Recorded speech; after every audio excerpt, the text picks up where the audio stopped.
Have you ever felt stuck? Like, no matter how hard you try, you just can't seem to get to your goal. It's frustrating. You set big ambitions for yourself. Maybe you want to hit the gym every day, wake up at 5 a.m., cut out sugar and junk food, read a book a week, basically become a better version of yourself overnight. You want change now. For a while, it feels great. You're on fire, motivated, and determined. Nothing can stop you, and you don't know how you lived any differently before. But gradually, something happens. The excitement and momentum start to wear off. You hit a wall. You get tired. You miss a gym session. Sleep through your alarm. Reach for the burger and fries instead of the salad. And before you know it, all those goals you were so passionate about one by one fade away, until you're left feeling like a failure and right back at square one. It's a cycle that many of us know all too well. The truth is, you've been doing self-improvement wrong. It's not your fault. It's often what the media and marketing sell to us. An idea of a perfect routine, person, or life. It dangles this perfect life like a carrot in front of us and makes us want it. The problem isn't that you're not trying hard enough.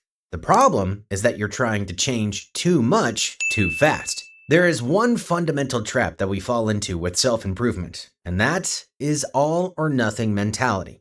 We set these huge, ambitious goals because we like to dream big, and we think that's what it takes to change our lives. And while big goals are important, the issue comes when we try to achieve them overnight, and all at once. When you think you need to overhaul your entire life in one big swoop, you're really just setting yourself up for failure. But why? Surely it should just take discipline to stick to the plan and achieve our goals.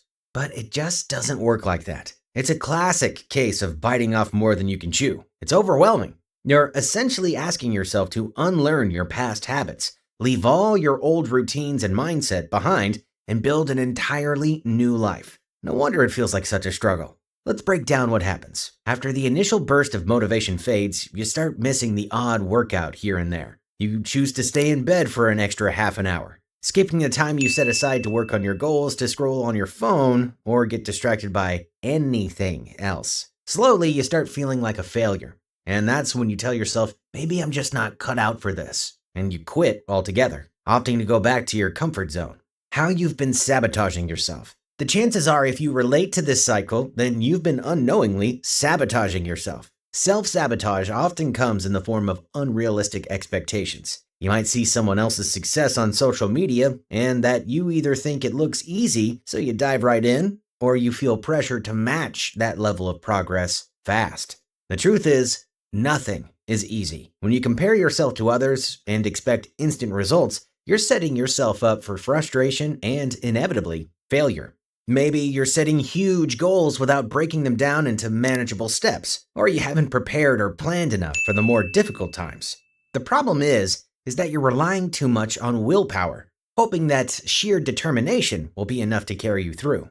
But willpower alone is not enough. In fact, the more you rely on willpower, the more likely you are to burn out. That's why so many of us get stuck in this cycle of starting and stopping, feeling like we're not getting anywhere.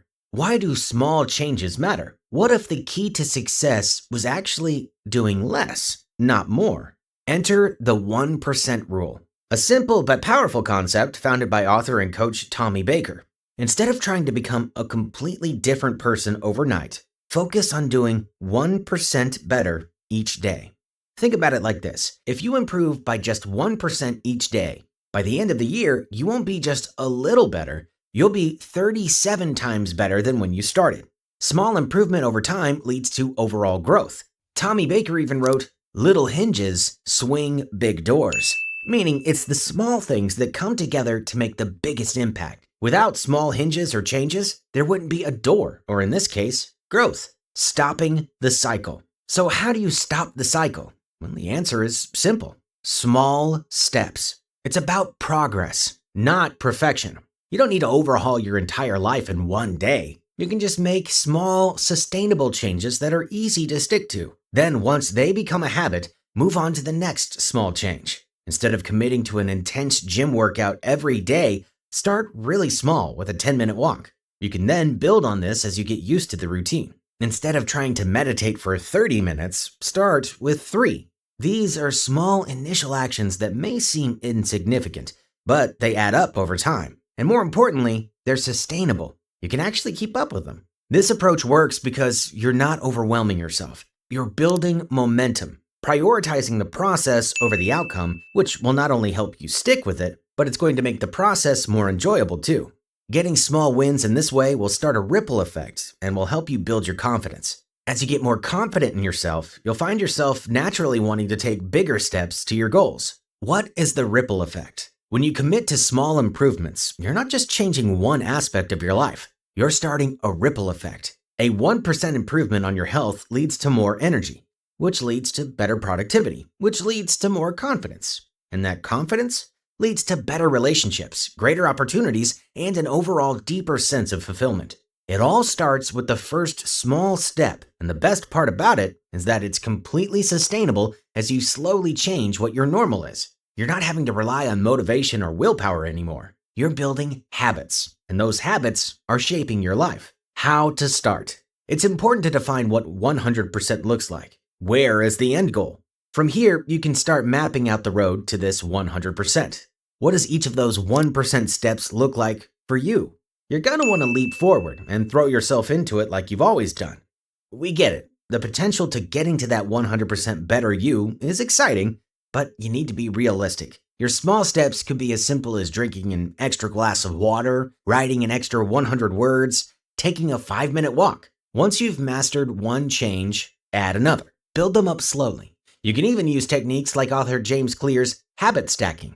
This is where you group the small changes or habits together to form a routine. When you associate one habit with another, this makes it easier to remember to do. There's less friction to doing good things for yourself. Over time, the small changes will make you start to snowball into bigger results. It's not about perfection, but the process and the progress you make. Each 1% building on the last until, before you know it, you're you, but better. Can you see now how you've been doing self-improvement wrong all this time? Why years of trying huge changes to your life has resulted in repeated failure and lack of confidence. It's a difficult cycle to break, but we've covered all you need to know to get started. The all-or-nothing trap and the self-sabotage that's been holding you back. We've seen how important it is to break the cycle with small, sustainable changes, as well as the benefits of a ripple effect. There are many ways you can start to use the 1% rule in your life. Tell us one small change you're going to make today in the comments down below, and I'll see you next time.